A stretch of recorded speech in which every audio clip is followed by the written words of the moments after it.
Right, back into open session, and we're moving forward with some motions here. I need a motion and a second to approve the appointment of Hunter Williamson, volunteer boys basketball coach for Blue Ridge High School for the 21-22 school term as presented. Carlos? Francie? All in favor say aye. Aye. Opposed? Need a motion, second, to approve the employment of Jill Hardesty, student council sponsor, Blue Ridge High School, Lois Dowling, district treasurer, Megan James, Scholastic Bowl coach, Blue Ridge Intermediate Junior High School for the 21-22 school term as presented. Francie? Rusty? All in favor, say aye. Aye. Opposed? Abstain? Okay. The motion and a second to give the superintendent permission to hire for any open positions prior to the December Board of Education meeting. Jason, Carlos, all in favor say aye. Aye. Opposed? All right, we're moving on to good to cause here. Okay, 2 days ago, November 15th was School Board Members Day. So I want to say thank you to each of you. You guys are very unique and very well functioning. Yeah, very well functioning board. That's how I, when I'm going to my leadership coach sessions, you can hear about boards that are just really dysfunctional. I say my members are all different, but they all contribute to a whole very well. And so I'm very thankful to be working with a functioning board. Some people can go to a board meeting. I read of an article one time recently where somebody walked into a board meeting, they decided to go into closed session, they came back out and fired the superintendent on the spot. So, Wow. not giving any ideas. So, thank you for what you do. And your bag is coffee that comes from my kitchen. That's I said to the guys before, that's my signature item. So when I open my bakery, that'll be one thing that's on the list. So All right. enjoy that small cooking. Okay. Number 2 on there, you might have seen a text or two recently about driver shortages. So we've just been hit with COVID. We had a driver test positive yesterday, and then another driver had an issue with an issue. So right now, we don't know how to get our kids. We have a kid that goes to Hammett, somebody who goes to Leroy, and somebody who goes to Raz, and we don't know how to get them there.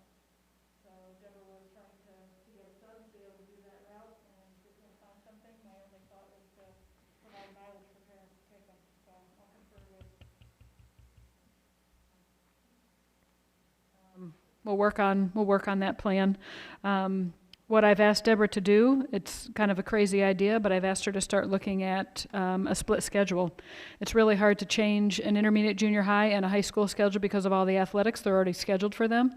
An elementary schedule would, not that it would be easy, but a little bit easier to manipulate than the upper grades. So I've asked Deborah to look at what would it take to be short one driver, because that's typically what happens. If we were short one driver and we brought in 4th through 12th grade in our first pass through with our buses, and then went back around to pick up pre-K through 3, how long would that transition take? And so she's done part of that project, but is working on the rest of that. If you want us to continue to look at that and see if we can come up with anything that's worth bringing to a vote, then we can do that. If anybody has any other suggestions. We did have 2 drivers, one return and one new driver that went to the course last Saturday to start the process, but sometimes we have people start and they don't finish, so there's no guarantee. And we do know that we have one driver leaving who does a PM route only who's leaving at semester. So we're still in a rough spot. So if you have any other suggestions that you want us to look at, we'll be happy to do that. I don't know if anybody has looked at that before, doing a split schedule. Anybody who has history? My concern was, and I brought up, was that you may have siblings in the same household that you'd have a split schedule on them where you pick them up one time and then you come back around and pick my other child up. That puts a lot of burden on the parent if they're the ones who are waiting for the bus to come and before they leave to go to work. When are they ever going to be able to leave to go to work? Yeah, I don't know if that's going to work or not. I had shared that I saw where one of the districts on the Channel 3 News said that, and I can't remember where it was, he said that they actually added routes and took some of the stress off of the drivers by adding the routes. They actually had drivers, people who were willing to work when they realized they weren't going to be having at the last minute another route thrown on them or another bus full of kids and have to go someplace different that they didn't know before. But we'll see how that plays out for that district later on. Yeah. But we had shortage of getting people to drive, but they didn't seem to have a shortage by when they added actual routes onto their schedule. But I don't know.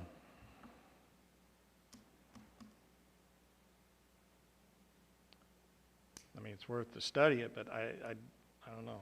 And I wonder if in those particular situations, if you go ahead and bring the kids in, we have the before school program. And we talked about, could there be some of the grant money that would help with funding the cost for the parents of the Y Zone program? We have something set up. It would just be an increase of cost. So if we had to bring a younger sibling in at the same time with the older kids on the bus, we have a mechanism for that. It would just be the money. How do we equitably handle covering that? Do we have? A little bit silly if you drove to the same house a second time, whereas like, how is that saving us time if you've already been there once and we're actually driving the bus there twice? I also worry when you're talking 4th through 12th would stay at the same time, that pre-K through 3rd, those are the kids that can't really stay home alone.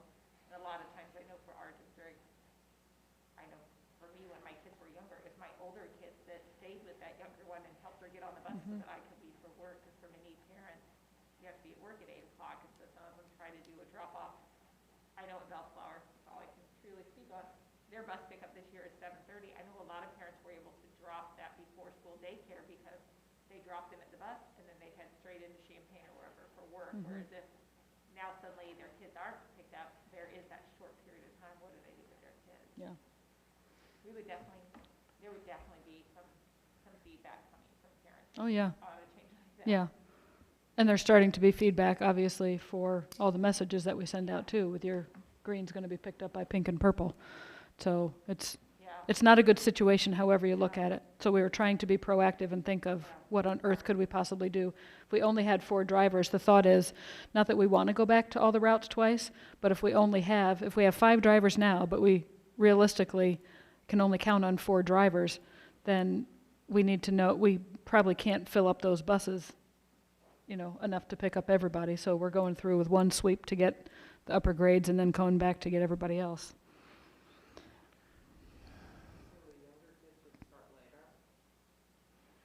Some districts do that. They have a staggered schedule. You have to determine who starts first. The district that I came from most recently, the high school started first, and they always thought that was backwards. Sometimes you start the younger ones first. I'm just saying if we had to make a change now, there's no way that the high school and the intermediate junior high could take their athletic schedule and make that, unless you wanted to bring them in, we could go really crazy early for them, but then you're going to be watching all these kids after school. What do you do with them between, the end of an earlier school day and a competition? So really it's hard at this time of year. If we had to do something for second semester, it would be nearly impossible to move the timing of the older grades because of what's already scheduled.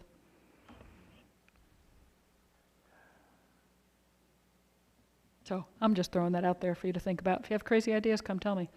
And the last thing, Dale, sorry I put an extra N on your name. We, back in March of 2021, the board signed a resolution to support the Sapphire Sky Wind Project in the Bellflower area. That resolution wasn't the make or break for the wind farm project. That was just us saying, we're acknowledging that you're coming into some of our district ground, and we are approving of you doing so, but we're not the deciding body. Somebody from the Sapphire Sky Wind Project came and spoke with me recently, wanted to let us know that they're moving forward with things and getting areas ready to receive wind turbines, and they wanted to make sure that we understood that they would give our school buses right of way anytime our buses were driving by where they were doing some construction. So we'll let Deborah meet with that representative soon. But I wanted to remind you by attaching the documents that the Blue Ridge would be looking at about $1.8 million in tax monies in tax year of 2023, which means it would come into the district as revenue in 2024. And on page 33 of that analysis that follows, we would be looking at, over a 30-year period, a benefit of $35.7 million. The annual average increase would be almost 1.2 million. No action for that, just No. letting you know. Then also I'd like to, because the presentations earlier with Ginger Danner about the clarification of student opportunities, if we don't say, talk about this now, it comes December, that's going to be a little too late to really try to, my concern was, I was wanting to find out what are the criteria in our student handbook that specifies or stipulates participation from homeschool students in dances and, Yeah. I mean, they're allowed to participate in the sports. And if there is any COVID issues that are, and the protocol are being followed, they're still allowed to participate in the sports activities. Why would that differ from dances or anything like that? And by the way, there was not there were not people attending homecoming that were not students that were enrolled. That was, you guys took attendance at the door and, yeah. And I'm assuming maybe it was students who are actually enrolled in one or two classes here, and another Could be. parent may not be aware of that, and they're just like, well, I think they're a homeschool child, why were they there? And not aware of everyone's situation. Whereas I feel like right now, when it's COVID, this is just especially right now, when it is literally only students enrolled here, if that is the rule, and that was the rule for homecoming, hopefully things will be different for prom. I know for a lot of those upperclassmen, it would be really tough if they couldn't bring like a boyfriend or a girlfriend for their senior prom or something, but if the rule is only enrolled students, I'm not in favor of making any exceptions, because how do you label where that exception is allowed? And it's not allowed for this situation. Well, this student was a senior last year and didn't get their homecoming, and so why couldn't they still come, or why could, and I also acknowledge from the administration side of this that often, a homeschool student, there's no discipline you can do on something like that. And a lot of times when you have students at events in general, if they are misbehaving and something happens, there are discipline that will happen come Monday morning when they come to school. Whereas if they're not our student and we're treating them like our students, but they're really not, that's a problem too. And so some of the discussion around that was, we have students that come in from D-Land that take some of our courses. The determining factor for us was that student identification number, that SIS number. If you are enrolled in a course and you have a SIS number here, then you're one of our students. And then, yeah, it goes along with the discipline. Brian, what did you want to add? I think the D-Line kids, we said those are D-Line students. Right. And so, yeah, They're not our students. we had discussions, how do you differentiate? Because we had decided pretty early on for homecoming that we didn't want outside guests coming in. And so we'd already set the standard of, well, we're not going to bring outside guests. And then the questions started coming up. What about the kids who come take classes here? What about the kids that are on the football team? What about homeschool kids? All that stuff. And we just said, it's just simple as if we say, our students, for this dance, let's just stick with, you gotta be a student enrolled in a class here as a Blue Ridge student. And But- that's what we stuck with this time. And it wasn't a certain percentage of classes, correct? So if a homeschool student is enrolled in one course, Yeah. so, and I hate to sound, I know it's been several years ago that we discussed like homeschool students participating in sports, and they do participate in sports at Blue Ridge at this time. But there is also a difference where I totally get that you want your student to have certain experiences, but some of those do come from being enrolled in the school. And if you want them to have certain of those, You may then enroll. them in one course. Have them come to the school and be part of the student body, because I think it's great we can offer, you can play soccer, you can play football, you can play volleyball, whatever that would be, but that's still not the same as being part of that student body. The student body exists during the school day. There's a different, relationship that those students have as they cross in the hallway.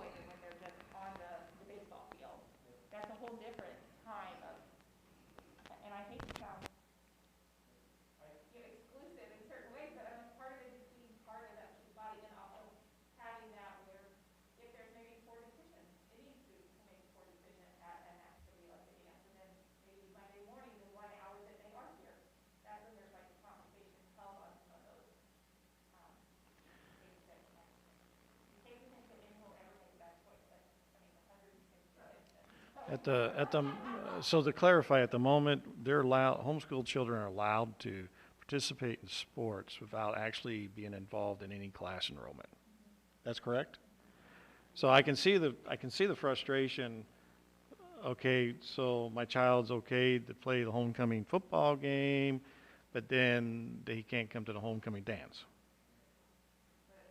So, and they used to be able to come to the dance, right? As a guest, okay. So I feel like there's a difference between the sports situation and the dance situation. It's two different types of events. And I feel like we're putting them in the same bucket there. And they're not, because you could participate in sports, you could sign up for that, and you're a part of the team. But for school, if we say, yes, you can come to that, then again, we're opening it up to say, okay, you can also bring a date from Leroy or Champaign or Rantoul or wherever. And that, I think that was the concern because of COVID, right? So it just seems like two very different things. And if we're lumping them together, it's not the same thing. It's not the same reasoning. Am I right? I mean, I'm just thinking about it in my mind here, trying to. I think there's a difference between allowing a guest from anywhere and allowing a guest that you let represent your school by wearing a sports uniform. Because when you say you can wear our sports uniform, you're saying you're allowed to go out and represent us.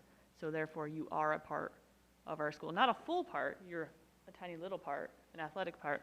And I also think there's a difference between a homecoming dance and a prom dance. Whereas if these students are participating in football, it's my understanding, I might understand homecoming wrong, but it's traditionally a homecoming game for football and we're celebrating that. So if they are a participant on the football team and we're celebrating their homecoming game, they should, so there's that. But if you're saying, but isn't that how that tradition started?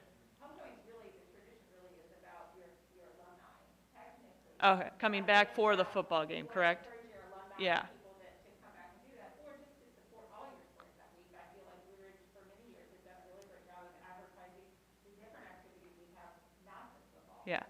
But I mean, but she did say that these students, these homecoming students participated in all the homecoming events except for the big culmination, the dance. So that seems not, and if they're not allowed to, so there's also that discussion, but that for the grade levels, yes. But I think that might be where it's ambiguous because they were allowed to do so much of this, but then the Not big thing that. that everybody wants to do. So if it's in the handbook or someplace there, then we have to follow that. Mm-hmm. We can't just say, okay, here it's okay. Yeah, that person can come in here. It's no problem. No, it says here it's only for people who are sophomores enrolled at the school, Mm-hmm. or juniors or seniors. Or I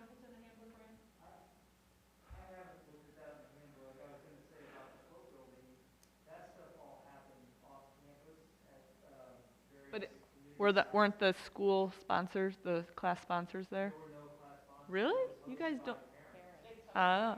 I guess at Fisher, we had the class sponsors had to do it. well, Anybody.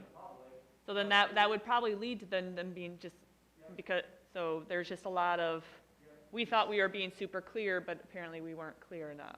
And again, we had no student council sponsor when the year started. And Mary and Lois just kind of picked it up, Mary and Jill.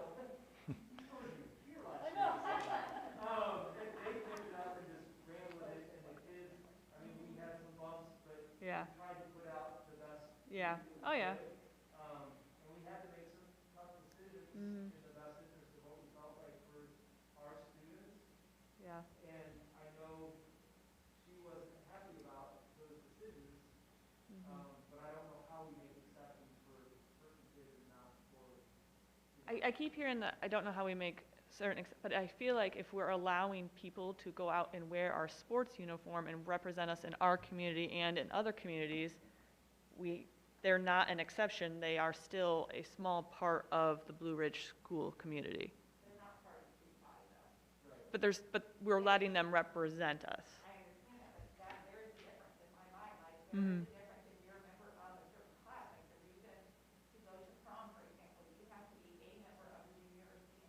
Mm-hmm.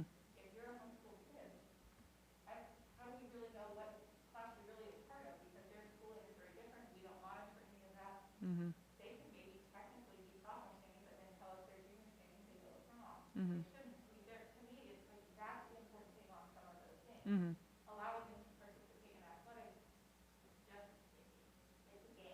Mm-hmm. Okay, so we need to So make then we it need to be very more clear. clear about this Right, then. definitely. Yeah.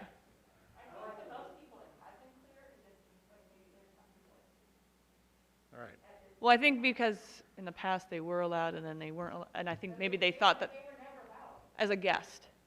And I'm thinking that they were I think that they're still thinking that if they are associated, that they should still be allowed to be a guest, is how I'm assuming. But and then she also kept bringing up the point of that they were taxpayers. So, Right. Right. yeah. Yeah. So, Yeah. I think Brian had something to say. I was just gonna say that I hadn't thought about, the point Francie made about, if you're on a sports team and you do something wrong, there is a team discipline, there's team consequence, you have that basically. If you're a student and you do something wrong, there's a school code of conduct and everything. If you're a homeschool kid, you're showing up to dance, there's no code of conduct for that. There's no, yeah, I know. What's our code of conduct for guests then? Well, if they are, so what a lot of schools do is they get a sign off from the other school administrator. So if they're coming from Leroy, then the Leroy principal will sign off.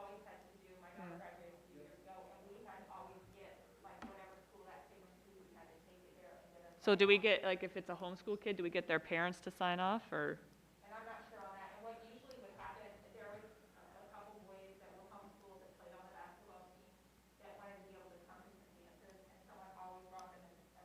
Mm-hmm.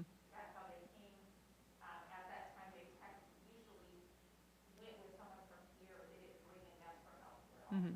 Right. Well, I don't think they should be, I don't think homeschool kids should be allowed to bring guests themselves, like, no.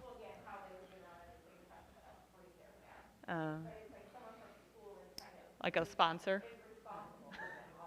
so. Yeah. Yeah. So anyway. So we got enough, I think we got enough, point.